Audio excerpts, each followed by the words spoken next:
ఓం శ్రీ గురుభ్యో నమః. సచ్చిదానందరూపాయ విశ్వోత్పత్యాదిహేతవే తాపత్రయ వినాశాయ శ్రీకృష్ణాయ వయం నమః. హరి ఓం. ఆత్మస్వరూపులందరికీ నా నమస్కారములు. మనము మొన్నటి క్లాస్లో రాహుగణ మహారాజ్ గారు భరతుని అడుగుతున్నారు, జడ భరతుడిని.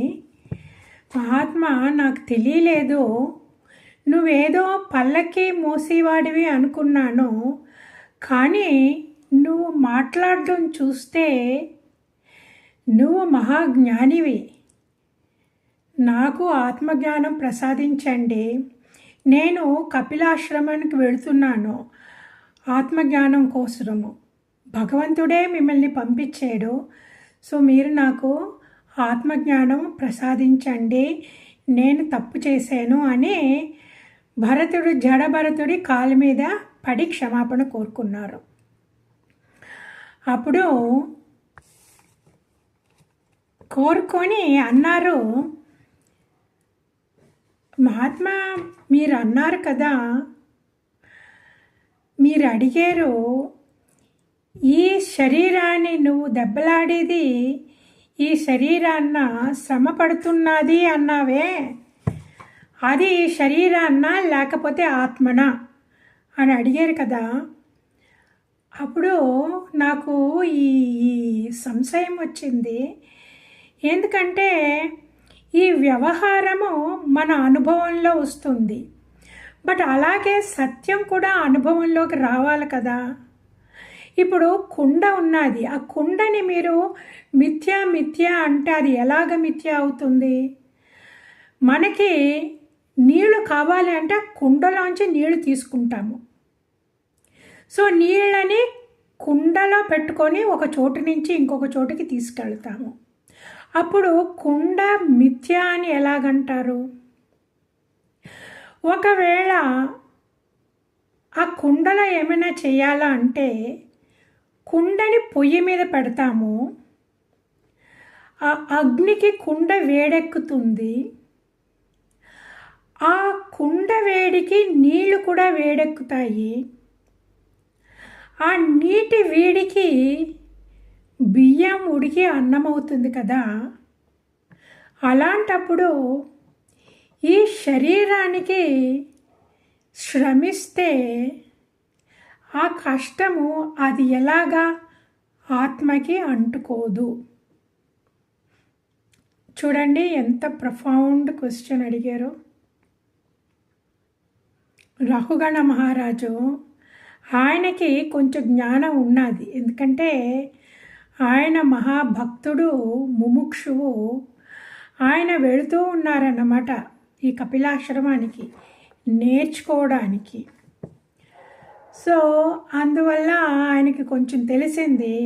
కాదంటే ఇంకా డౌట్స్ అన్నమాట. ఆ డౌట్స్కి ఆయనకి భరతుడు దొరికిన మూలాన చాలా సంతోషంతో అడుగుతున్నారు అది. అప్పుడు ఆయన అన్నారు, భరత మహారాజు జడభరతుడు అన్నాడు, మానవుడి మనస్సులో ఎప్పుడూ సత్వగుణం, రజోగుణం అండ్ తమోగుణం ఉంటాయి. ఆ మూడిటి వల్లే ఇన్ని కార్యాలు జరుగుతున్నాయి. మనస్సు కూడా మాయయే. ఆ మాయలో మాయ, ఆ సత్వ రజస్ తమో గుణాలు ఈ ఇంద్రియాల్ని ఆడిస్తాయి. ఆ ఇంద్రియాల ద్వారా మనసు బయట ప్రపంచంలోనికి కోరికలతో వెళతాయి. ఎలాంటి కోరికలు? ఎన్ని కోరికలు? వందలు, వేలు, కోట్లాది కోరికలు.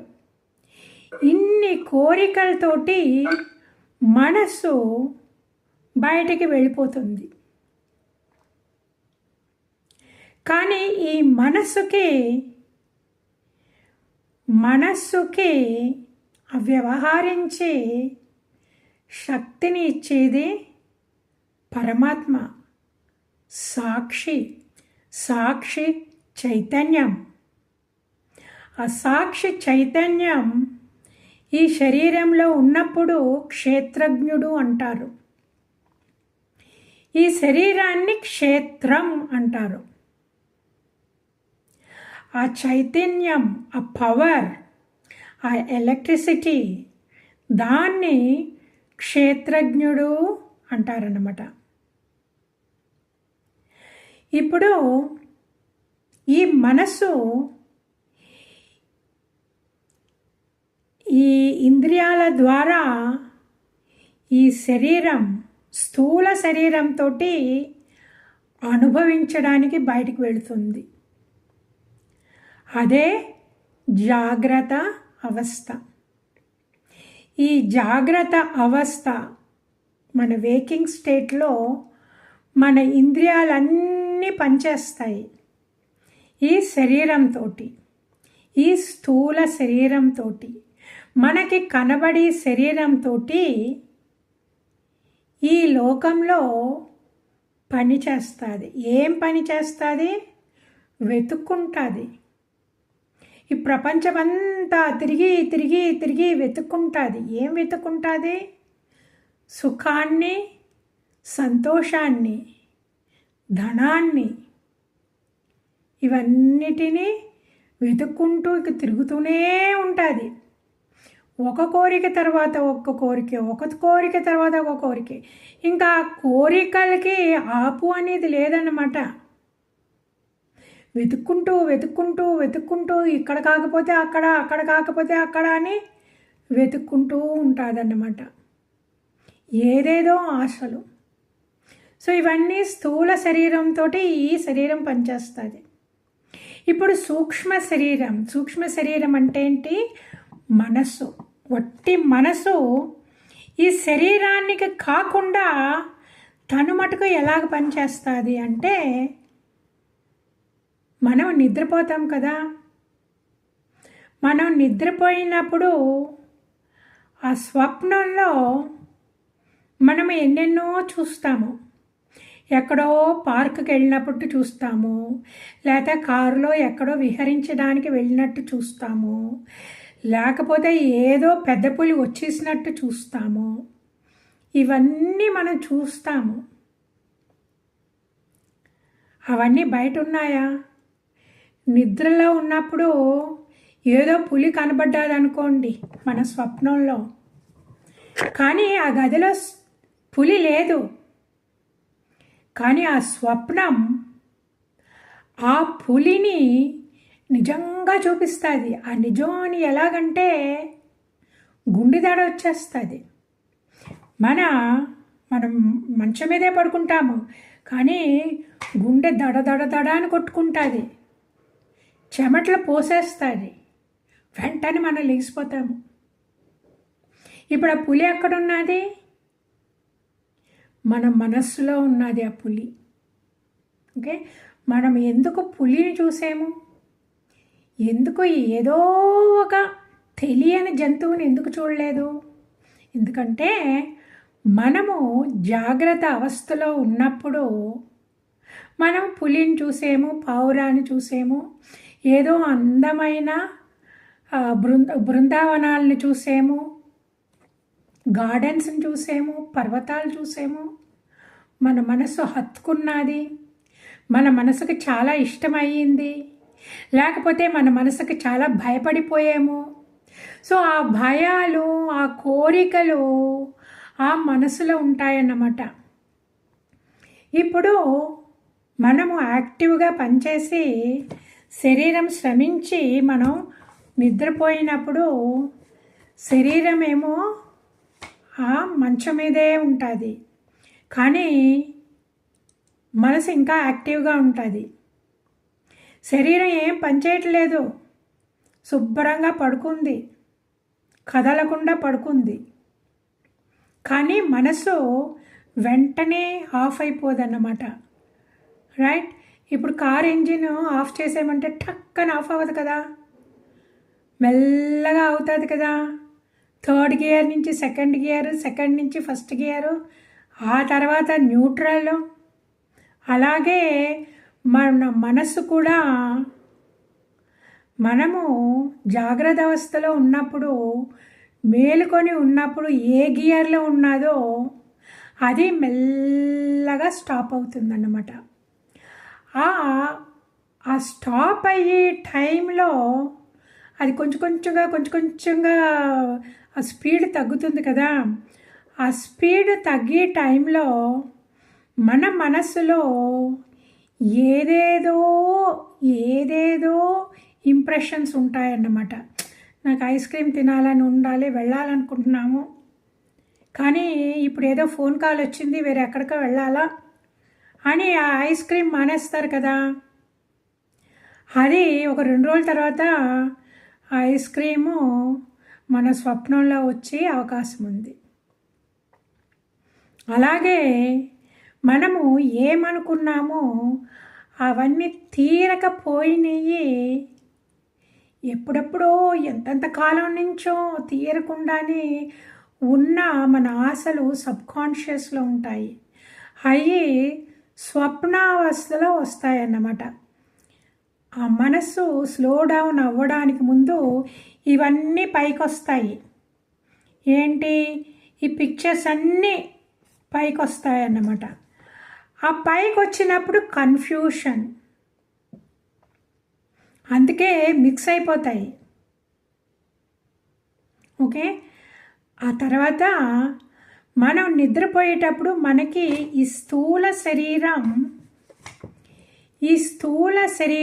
మనకి తెలియదు. ఆ నిద్రలో, ఆ స్వప్నావస్థలో కూడా తెలియదు. ఎందుకంటే మనసు డిస్కనెక్ట్ అయిపోయింది. ఈ స్థూల శరీరం నుంచి మనసు డిస్కనెక్ట్ అయిపోయింది. అందుకే నిద్రలో ఒక్కొక్కసారి ఏదో ఒక కల వచ్చింది, ఆ కళలో మనం స్నానం చేసి బయటికి వెళ్ళాలా అనుకోండి. ఆ కళలో ఏమవుతుందంటే స్నానం చేస్తాము, కానీ బట్టలు వేసుకోలేము. ఆ బట్టలు వేసుకోకుండానే బయటికి వెళ్ళిపోయినట్టు అనిపిస్తుంది. ఆ తర్వాత అయ్యయ్యో బట్టలు లేకుండా బయటకు వచ్చేసాను అని అది ఒకలాంటి కళ. ఇది చాలామందికి అనుభవంలో వస్తాయన్నమాట. ఇది ఎందుకంటే ఈ స్థూల శరీరము సూక్ష్మ శరీరానికి డిస్కనెక్ట్ అయిపోయింది. మళ్ళా ఇంకొకటి వెరీ కామన్, ఎస్పెషలీ వయసు అయిన వాళ్ళకి ఆ బ్లాడర్ ఫుల్గా ఉంటుంది, లెగిసి మనం బాత్రూమ్కి వెళ్ళాలా అని ఉంటుంది అన్నమాట. కానీ ఆ మనసు వెళ్ళిపోతారు బాత్రూమ్కి వెళ్ళి అక్కడ మూత్రం పోస్తుంది, కానీ ఆ రిలీఫ్ ఉండదు. ఎందుకు రిలీఫ్ లేదు? ఒక టాయిలెట్ నుంచి ఇంకొక టాయిలెట్ నుంచి ఇంకొక టాయిలెట్ వెళ్తారు, కానీ ఆ రిలీఫ్ లేదు. ఎందుకో ఆ యూరిన్ ఇంకా బ్లాడర్లోనే ఉన్నది. ఇలాగే వయసైన వాళ్ళకి ఇది కామన్ ఎక్స్పీరియన్స్. బెడ్లో కొంచెం అయిపోతుంది అన్నమాట. అయిపోయి అది శరీరానికి తగిలినప్పుడు అప్పుడు మెలకు వస్తుంది. మెలకు వచ్చి పరిగెడతామన్నమాట. సో ఇది ఎందుకు, మన సూక్ష్మ శరీరము మన స్థూల శరీరము డిస్కనెక్ట్ అయ్యింది.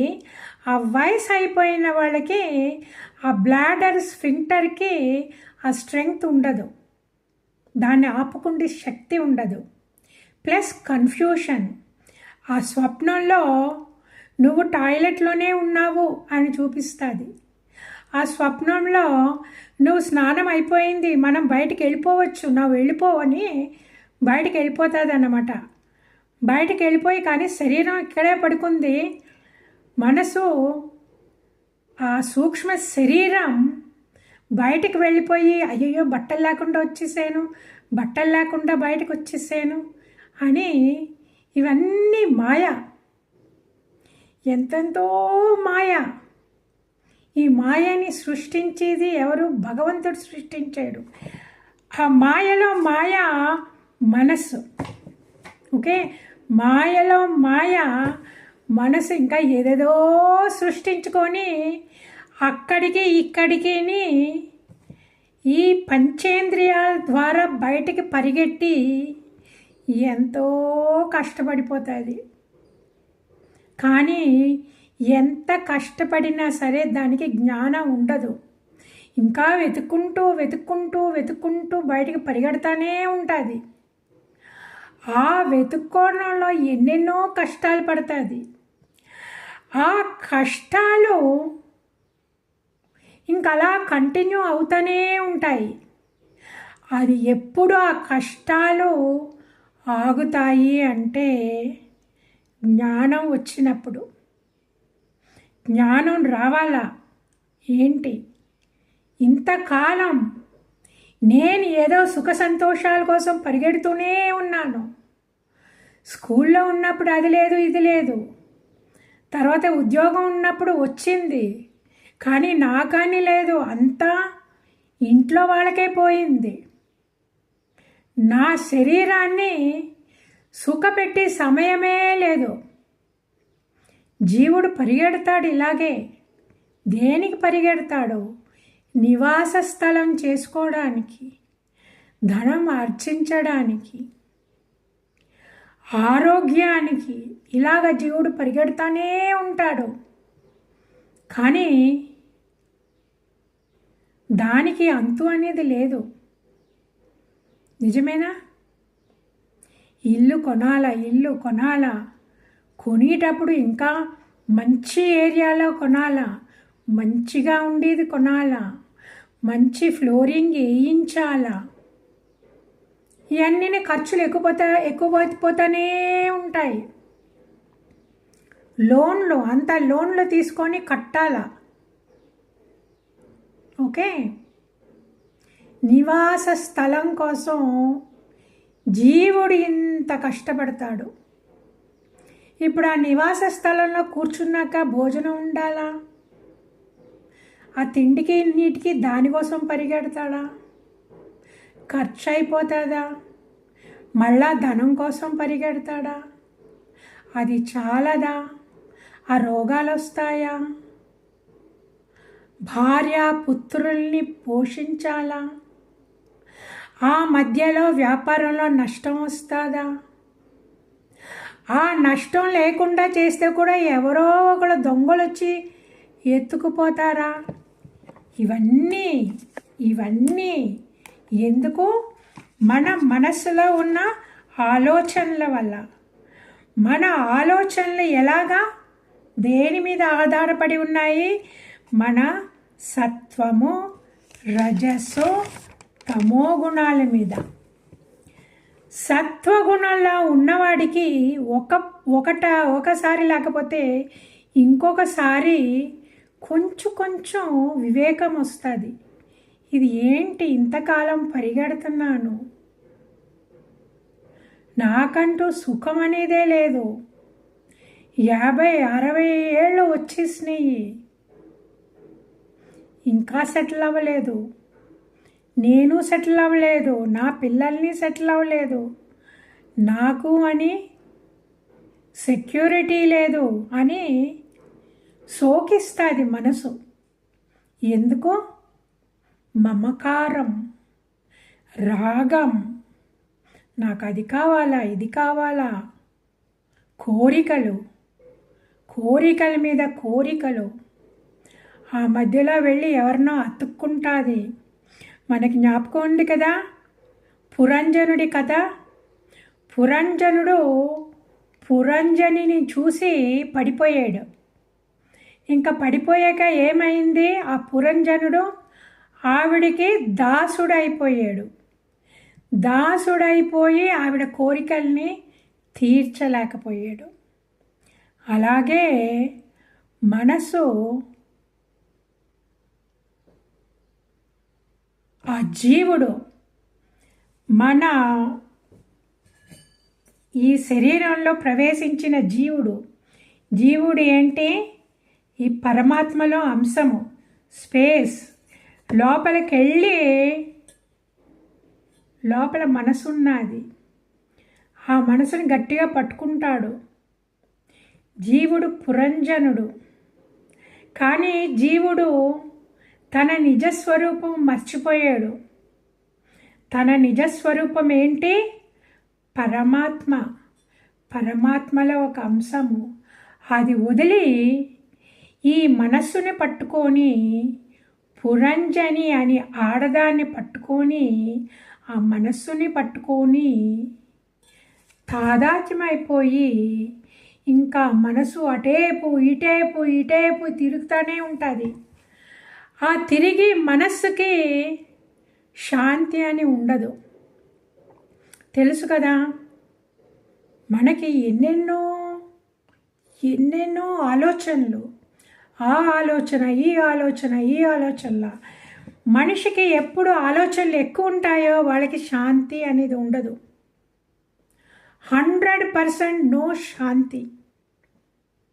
మనం చూసుకోవాలి మనలో నాకు ఎందుకు శాంతి లేదు అని. మనకి ఎప్పుడు శాంతి ఉండదు అంటే మనకి వైరాగ్యం లేనప్పుడు. మనకి శాంతి లేదు అంటే మన మనస్సు ఇంద్రియాల ద్వారా ఈ మాయా ప్రపంచంలో తిరుగుతుంది. ఇంకా తిరుగుతూనే ఉంటుంది. దాన్ని లాగాల లోపలికి. మనం ఎప్పుడు లోపలికి లాగుతామో మనకి బుద్ధి వచ్చినప్పుడు. ఆ బుద్ధి ఏంటి? ఆత్మజ్ఞానం వచ్చినప్పుడు మనము లోపలికి లాగుతాము. అందుకే ఆత్మజ్ఞానం నిష్టలో ఉండాలి అంటే వైరాగ్యం ఈజ్ వెరీ ఇంపార్టెంట్. వైరాగ్యం దేనికి? వైరాగ్యం ఈ మాయా ప్రపంచానికి వైరాగ్యం కావాలా.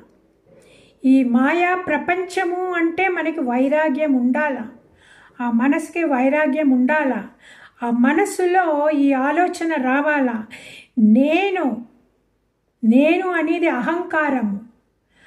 నేను అనేది ఈ శరీరంతో ముడిపడినప్పుడు ఆ జీవుడు ఆ మనసు ద్వారా ఈ శరీరానికి ముడిపడిపోతాడు.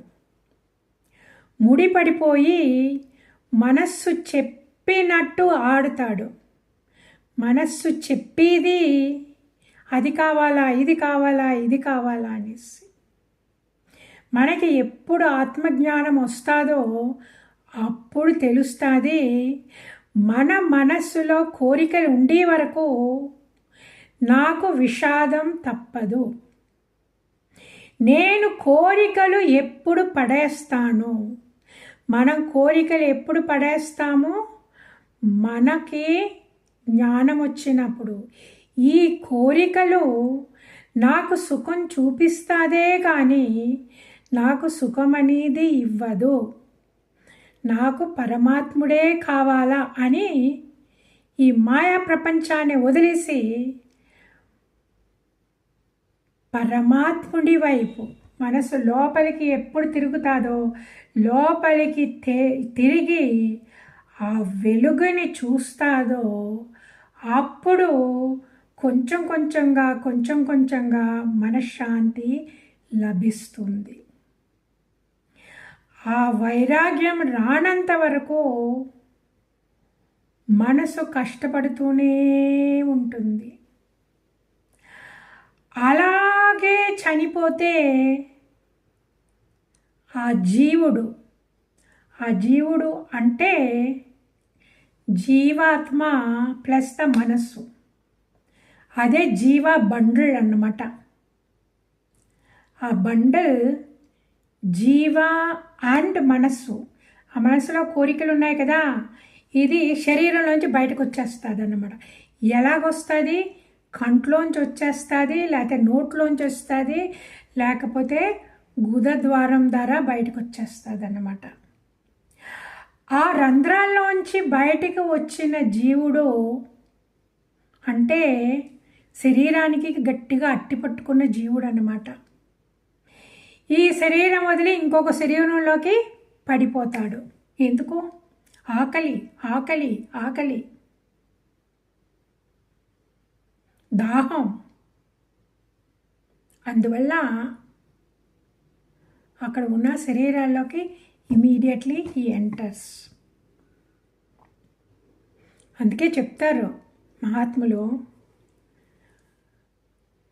ఫాస్టింగ్ ఉపవాసం చెయ్యాలా, అప్పుడప్పుడు ఉపవాసం చెయ్యండి, మెల్లగా అది తినాలా ఇది తినాలా అనేది వదిలేయండి, ప్లేట్లో ఏదొస్తే అదే తినేయండి, దాంతోనే సర్ది పెట్టుకోండి, మెల్లగా రోజుకి 2 సార్లే భోంచెయ్యండి. ఆ తర్వాత ఇంకా రోగం వచ్చి ఆ శరీరం ఆ సయ్య మీద ఉన్నప్పుడు నోట్లో ఏది పోస్తే అది తాగండి.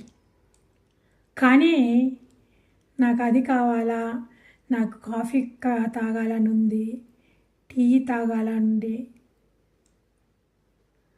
లేకపోతే బాదం మిల్క్ తాగాలని ఉంది, అవన్నీ వదిలేయాల. అవి ఎప్పుడు వదిలేస్తాం మనము? ముందు నుంచి ప్రాక్టీస్ చేయాలన్నమాట. ఓకే. ఆ తర్వాత అంటారు, భరతుడు అంటున్నాడు, జడభరతుడు, ఈ శరీరం యాక్చువల్లీ పంచమహాభూతాల కలయిక. ఈ పంచమహాభూతాల కలయిక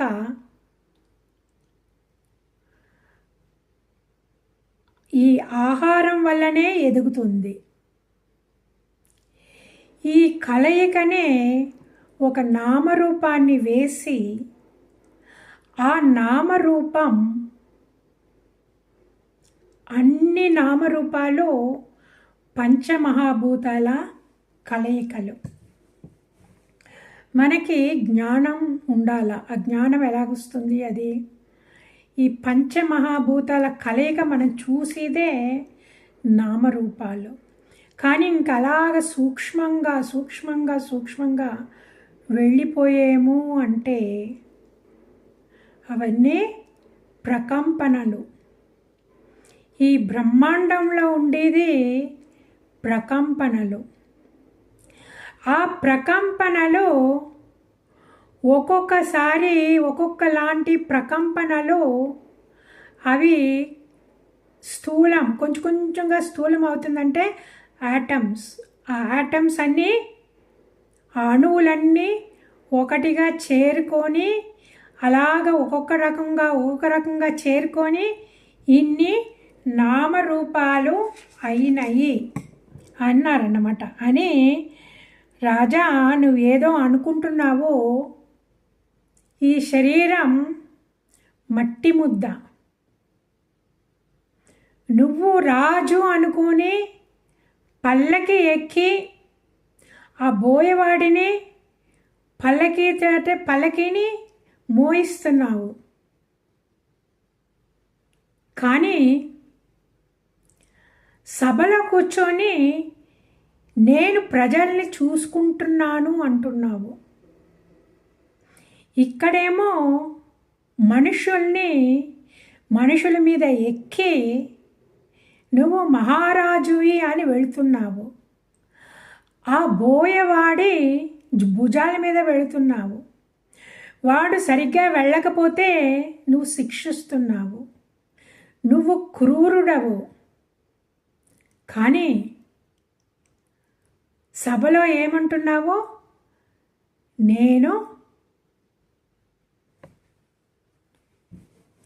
నేను ప్రజల్ని చూసుకుంటున్నాను అంటున్నావు.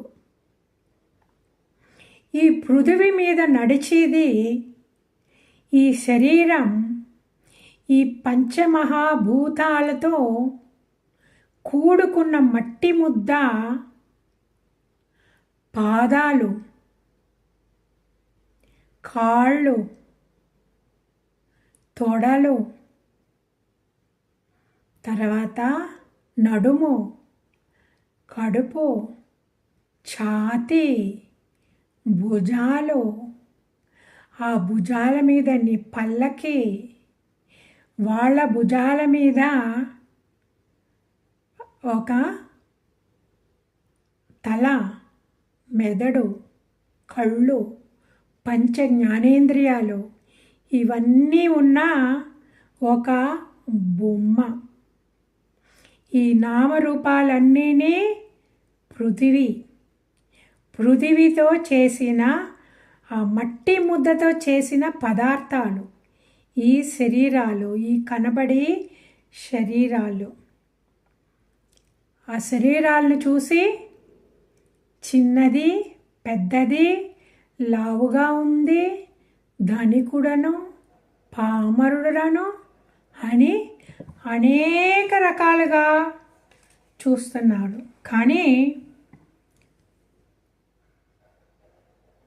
ఆ బ్రహ్మజ్ఞానం కావాలి అంటే ఈ నామరూపాలన్నీ ఎలాగొచ్చినాయి, నామరూపాలు ఎందుకు వచ్చినాయి, మానవుడు ఎందుకు కష్టపడుతున్నాడో, ఈ కష్టంలోంచి ఎలాగ నేను పైకి రావాలి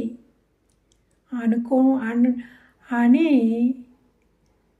ఆ తపన వస్తే తప్పకుండా మహాత్ముని పాదధూళి సేవించితేనే నీకు జ్ఞానం వస్తుంది.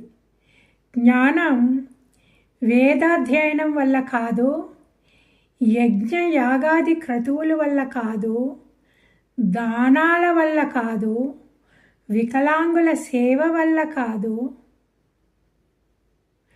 పూజల వల్ల కాదు.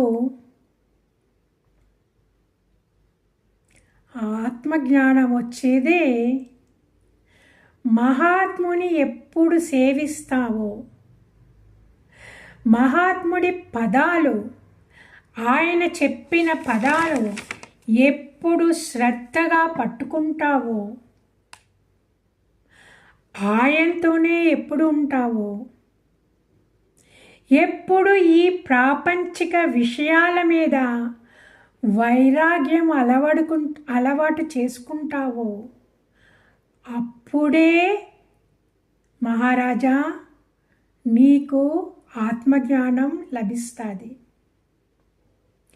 నువ్వు ఎల్లప్పుడూ కృతజ్ఞతతో ఉండాలా, ఎప్పుడు వినయ విధేయతలతో ఉండాలా. ఈ పరమాత్మ, ఈ అంతటికీ కారణం ఆ కనబడని పరమాత్మ.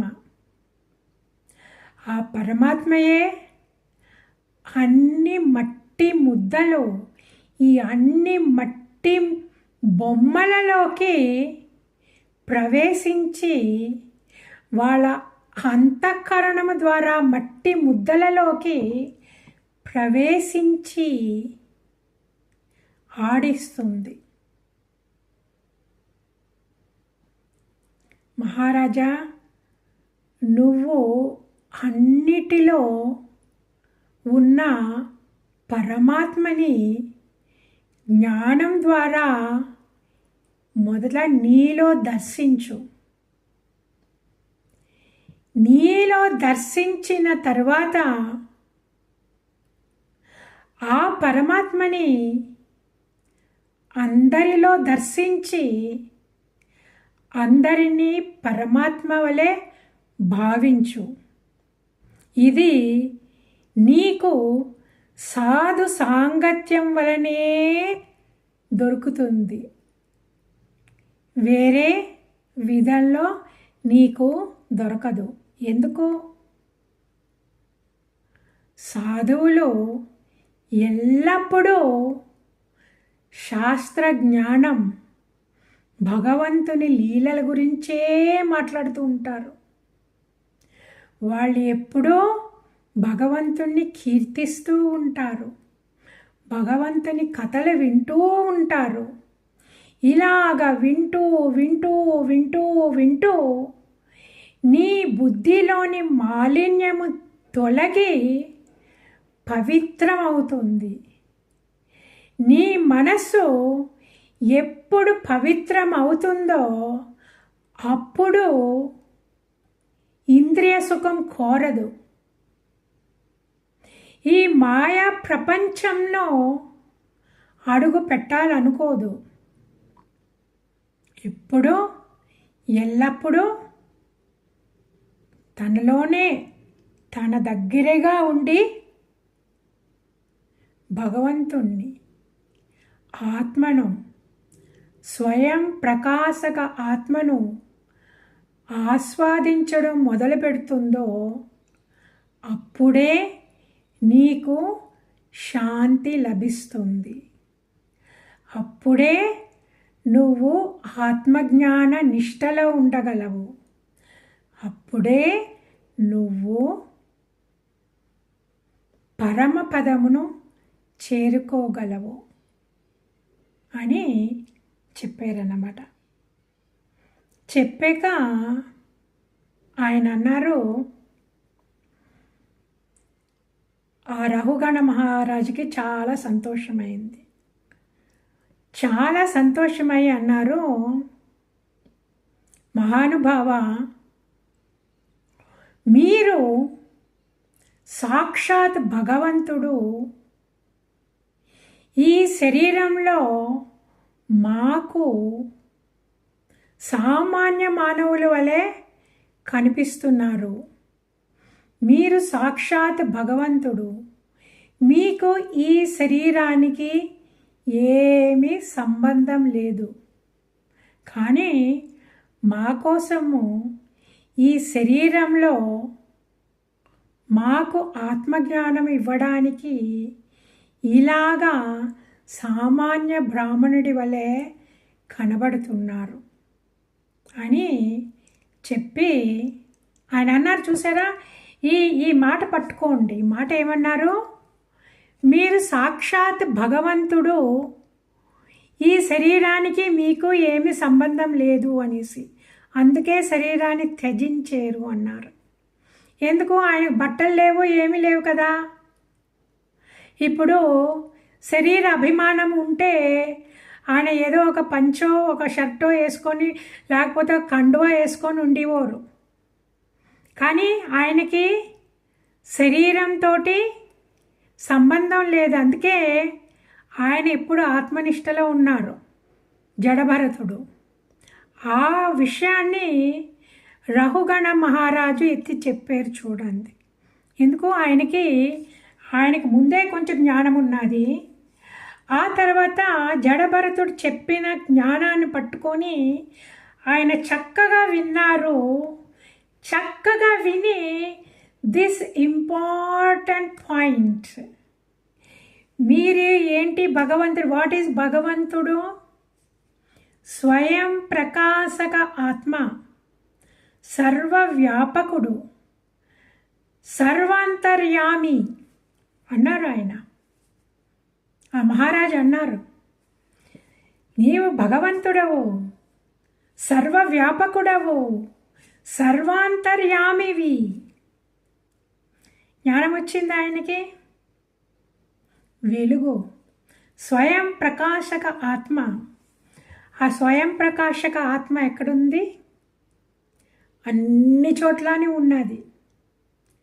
బ్రహ్మాండం ఫుల్గా ఉన్నది ఆ స్వయం ప్రకాశక ఆత్మ. ఆ బ్రహ్మాండంలో ఏమేమి ఉన్నాయి? ఎన్నెన్నో లోకాలు ఉన్నాయి, ఎన్నెన్నో గ్రహాలు ఉన్నాయి, ఎన్నెన్నో నక్షత్రాలు ఉన్నాయి, ఎన్నెన్నో జీవరాశులు ఉన్నాయి. అవన్నీ మాట్లాడుకున్నాం కదా. కానీ ఇది ఏంటి? ఈ బ్రహ్మాండం కూడా మాయా. అన్నీ ఉన్నాయి దీంట్లో, కానీ ఆ నామరూపాలు, ద్వైతం, ఇన్ని రకాలు. ఆ రకాలు ఉండేది మాయలో. భగవంతుడు ఈజ్ బియాండ్ మాయా. ఆ నిజస్వరూపం ఏంటి? భగవంతుడి నిజస్వరూపము స్వయం ప్రకాశక ఆత్మ. ఈ బ్రహ్మాండంలో కూడా స్వయం ప్రకాశక ఆత్మ ఉన్నది. ఈ నామరూపాల్లో కూడా స్వయం ప్రకాశక ఆత్మ ఉన్నది. ఆ స్వయం ప్రకాశక ఆత్మ లేకపోతే మాయ నిలబడలేదు. మాయకి ప్లాట్ఫామ్ స్వయం ప్రకాశక ఆత్మ. అందుకే ఇప్పుడు నేను మాట్లాడేటప్పుడు ఆ ఎనర్జీ ఈజ్ ఫ్రమ్ ద స్వయం ప్రకాశక ఆత్మ. ఆ స్వయం ప్రకాశక ఆత్మ ఈ స్థూల శరీరంలో ఉన్నది, ఈ సూక్ష్మ శరీరంలో ఉన్నది. ఇప్పుడు నేను అంటున్నాను, ఆ స్వప్నావస్థలో కూడా నేను ఉన్నాను. అందుకే ఆ స్వప్నంలో పులి చూడగానే నాకు భయం వేసేసింది. ఆ నేను, ఆ ఇండివిజువల్కి ఆ నేను నాకు గుండె దడ పట్టుకున్నది, నాకు చెమటలు పోసినాయి. రైట్, నేను ఉన్నాను. కానీ సుషుప్తి అవస్థ గాఢ నిద్రలో స్వప్నం లేదు, నేను ఎవరిని అనేది లేదు, ఆ బాడీతో తాదాత్మ్యం లేదు. అందుకే ఆ డీప్ స్లీప్లో వీఆర్ ఫుల్లీ రిలాక్స్డ్. మనకి చాలా కష్టం వేసి ఏదేదో మానసికంగా వ్యధ కలిగి నిద్రపోయేము అంటే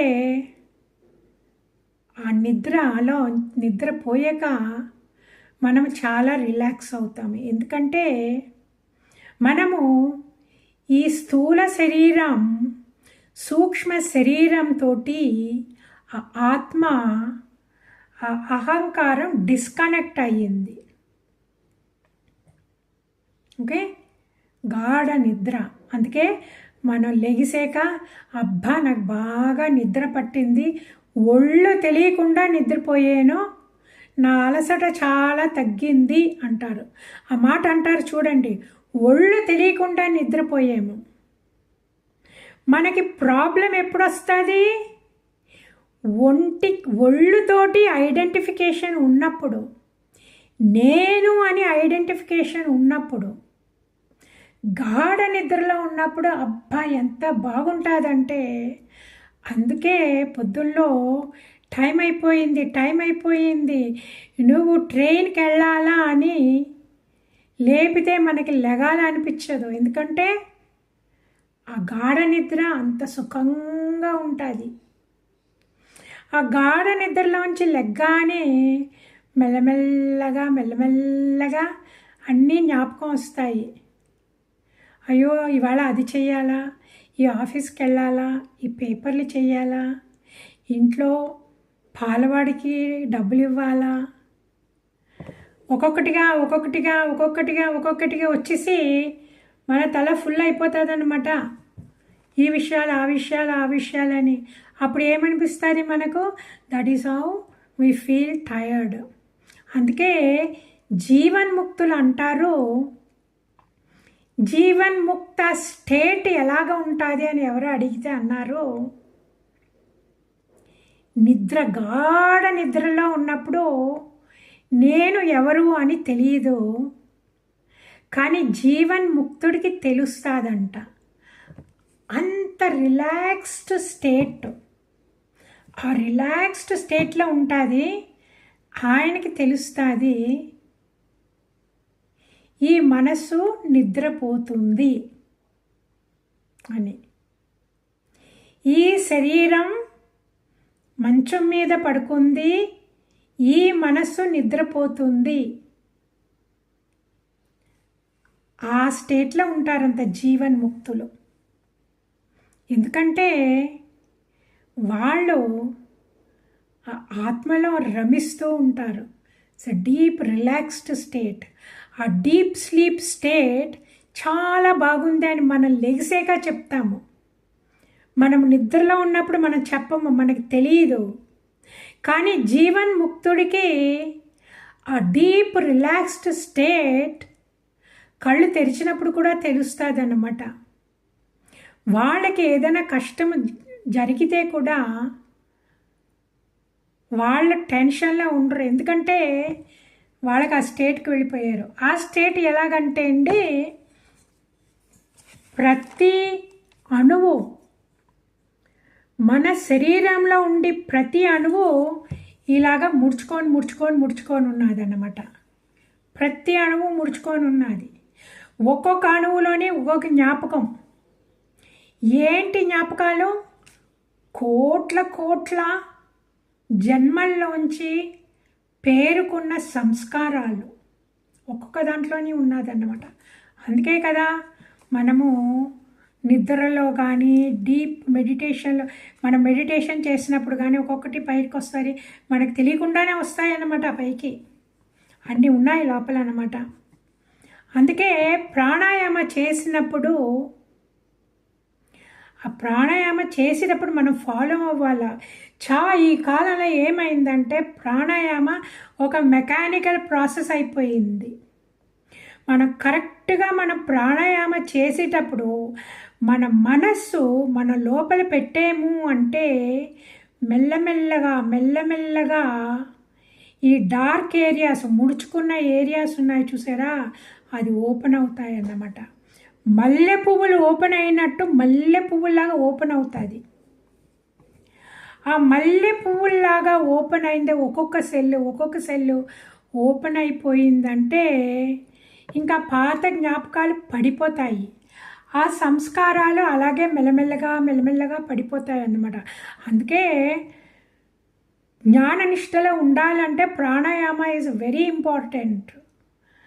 మన ప్రాణ లెవెల్ ఇంక్రీజ్ అవుతుంది.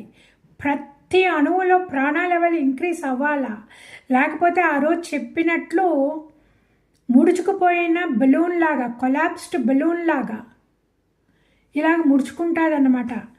అదే కదా, ఏదన్నా కష్టం వచ్చిందంటే మన మనసు ముడుచుకుంటుంది. అదే సంతోషమైన మాట విన్నాము అంటే మన మనసు ఓపెన్ అయినట్టు ఉంటుంది కదా, ఎక్స్పాండ్ అయినట్టు ఉంటుంది కదా.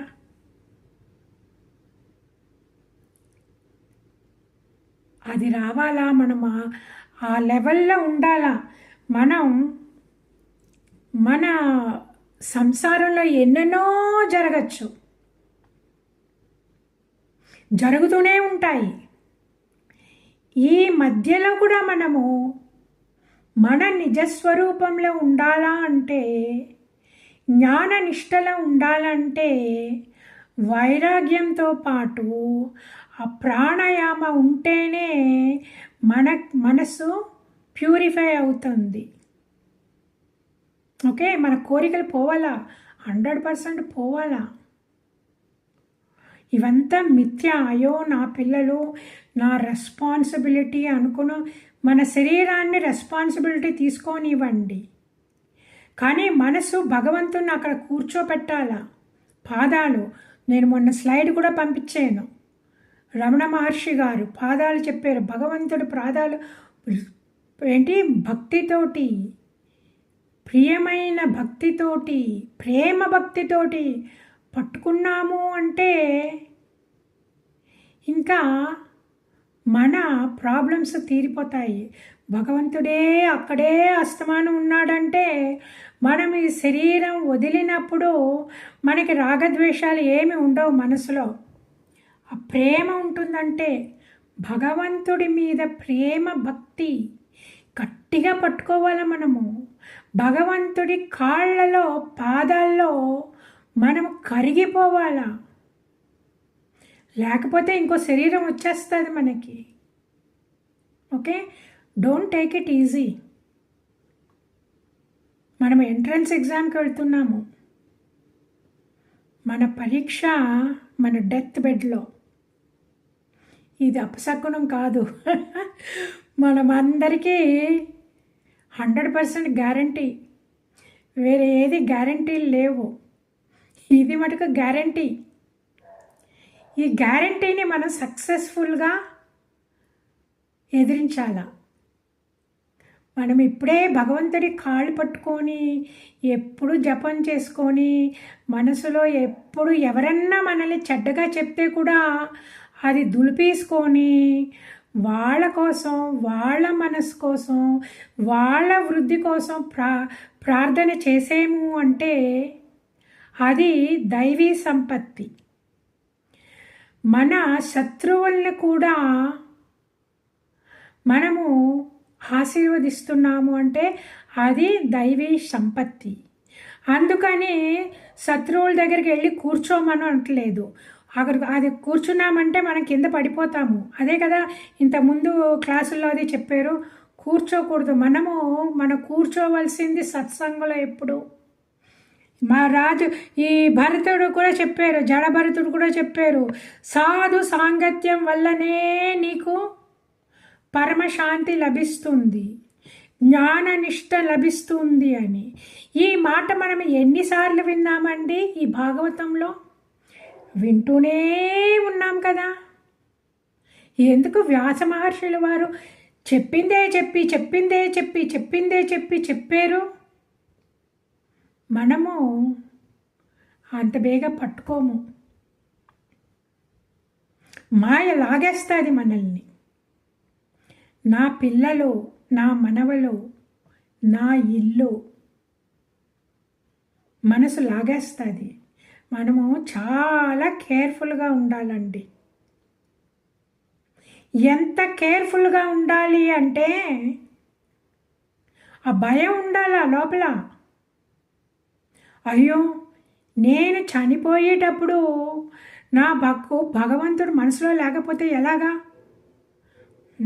నా మనసులో ఎప్పుడు భగవంతుడే ఉంటాడు అని పాదాలు గట్టిగా పట్టుకున్నారంటే ఆ ఆకారం కనబడతాయి. తర్వాత ఇంకా మీరు దాంట్లోనే ఉండి ప్రాణాయామ చేస్తూ ఈ జ్ఞాననిష్టలో ఉన్నామంటే ఆ రూపం కరిగిపోయి ఉన్న నిజస్వరూపం వెలుగు, ఆ వెలుగు ఉన్నది మనలో, మనందరిలో వెలుగు ఉన్నది. మనం ఎందుకు చూడలేకపోతున్నాము అంటే మన మనసు బయట ఉన్నది, ఈ ఇంద్రియాల ద్వారా బయటకు వచ్చేసింది. అందుకే మన లోపల లాక్కోవాలి. అస్తమానం లాక్కొని ఆ నిష్టలో ఉండడం అలవాటు చేసుకున్నాము అంటే మన కళ్ళు తెరిచేకు కూడా మన జ్ఞాన నిష్టలోనే ఉంటాము. రమణ మహర్షి గారు ఎప్పుడు జ్ఞాననిష్టలో ఉండేవారు. ఆయన కళ్ళు ఇలా ఎప్పుడు ఓపెన్ చేసి ఉండేవి. ఆయనతో మాట్లాడుతూ ఉండేవారు, ఆయన మనుషులతో మాట్లాడుతూ ఉండేవారు. కానీ ఆయన మాట్లాడేటప్పుడు ఆ మనుషులు ఎలా కనిపించేవారు అంటే మైండ్, వాళ్ళలో మనసు కనబడేది. ఆ మనసులు ఏంటి, వాళ్ళ మనసులో ఏదోదో ఆలోచనలు అన్నమాట. ఇలా గిరగిర గిరగిర గిరగిర తిరుగుతూ ఆలోచనలు అలా కనబడింది ఆయన మనసుకి. నిజం చెప్పాలంటే అదే చక్కగా ఉన్నదన్నమాట. స్వయం ప్రకాశక ఆత్మ అన్ని చోట్ల ఉంది, చక్కగా ఉన్నది. మన మనసులో కూడా, మన బాడీలో కూడా స్వయం ప్రకాశక ఆత్మ చక్కగా మిలమిల మెరుస్తుంది. కానీ మనకు ఆ మెరుపు తెలియటం లేదు. ఎందుకంటే మనసులో బోల్డ్ అని నామరూపాలు, బోల్డ్ అని ఆలోచనలు, మన పుత్రులు, మన భార్యాపుత్రులు, భర్త, ముని మనమలో చక్కగా చెప్పారు. ఈయన నేను చెప్పడం లేదండి. ఈయన సాయి రాహుగణ మహారాజు అడిగారు, మహాత్మా మీరు చెప్పింది చాలా బాగున్నది, ఆధ్యాత్మ విషయం ఎంతో చక్కగా చెప్పారు, కానీ ఇంకా సరళంగా చెప్పండి అన్నారు. ఇంకా సరళంగా చెప్పడమే ఇది. ఈయన చెప్తున్నారు, మనసులో ఎప్పుడు పిల్లలు అది ఇది తిరుగుతూ ఉంటుందంట. ఆ మధ్యలో ఏదేదో మనకి డ్రీమ్స్ ఏంటి, గంధర్వ నగరం, ఓ నేను అలాంటి ఇల్లు కట్టించేస్తాను, ఏసీ వేసేస్తాను, మంచి వాటర్ ఫౌంటైన్ వేసేస్తాను, మంచి గార్డెన్ వేసేస్తాను, గంధర్వ నగరం అంట. మన గంధర్వ నగరం కనబడుతుందంట మనకి మనసులో ఎప్పుడూని. ఒక పక్క మిలమిలా మెరుస్తుందంట, ఇంకొక పక్క దయ్యాలు కనబడతాయంట. దయ్యాలేంటి, ఆ ఈఎంఐ వాళ్ళు అన్నమాట. వెహికల్ అన్నీ కొనుక్కుంటాం కదా, ఆ ఈఎంఐ వాళ్ళు, లేతే వ్యాపారానికి లోన్ తీసుకుంటాం కదా వాళ్ళు, లేకపోతే ట్యాక్స్ కోసం తిరుగుతుంటాడు కదా అవన్నీ దెయ్యాలు. చూడండి మిలమిల మెరుస్తుంటుందంట, ఒక పక్క దెయ్యాలు కనబడతాయంట, ఇవన్నీ తిరుగుతూ ఉంటాయంట. అన్నిటికంటే వీడు తిరుగుతాడంట ఎప్పుడూని ఇల్లు నీరు ధనము అని తిరుగుతూ ఉంటాడంట. మధ్యలో సుడిగాల్లో చిక్కుపోతాడంట, ఆ కళ్ళలో మట్టి పడుతుందంట, ఆ పురుగుల రొదతో చెవిలో ఒక్కొక్కసారి చెవిలో దూరుకుపోతాయంట. నిజమే కదా, అవన్నీ అవుతున్నాయా? ఎంత చక్కగా చెప్పాడు చూడండి ఈ మహా రఘుగణ గారు. ఎవరు భరతుడు, జడభరతుడు. గుడ్ల గోబలు కూస్తాయంట, మనకు భయం వేసేస్తాయంట, ఇంత భయంలో ఉంటారంట ప్రజలు. ఓకే, జీవితం ఎందుకు? ఈ శరీరాన్ని పట్టుకున్న మూలాన్ని, ఈ పంచ జ్ఞానేంద్రియాల మూలాన్ని, ఈ బయట ప్రపంచంలో తిరుగుతున్న మూలాన్ని, అదే లోపల కూర్చుంటే చక్కగా ఉంటుందన్నమాట వైరాగ్యం. అందుకే simple living and high thinking అనేవారు మన ఋషులు. అప్పుడే మనము జ్ఞాననిష్టలో ఉంటాము, ప్రశాంతంగా ఉంటాము, ఆత్మరతిలో ఉంటామన్నమాట. తన్మయత్వంలో, ఒక్క పైసా ఖర్చు లేకుండా తన్మయత్వంలో ఉండిపోతాము. ఏ హాలిడేకి వెళ్ళక్కర్లేదు, ఏ డబ్బులు ఖర్చు పెట్టక్కర్లేదు. ఖాళీగా చూడండి, ఈయన బట్టలు కూడా లేవన్నమాట, చక్కగా కూర్చొని ఆత్మలో రమించిపోతారు. వృషభదేవులు వారి కథ కూడా విన్నాం కదా, బోల్డ్ అంతమంది ఉన్నారు ఇక్కడ. ఇలాగా ఈ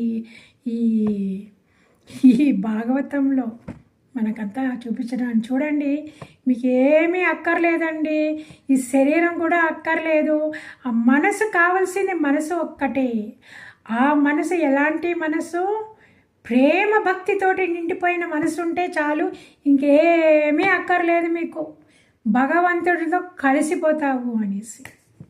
ఓకే, ఓం సర్వే భవంతు సుఖినః, సర్వే సంతు నిరామయా, సర్వే భద్రాణి పశ్యంతు, మా కశ్చిత్ దుఃఖభాగ్. ఓం శాంతి శాంతి శాంతి.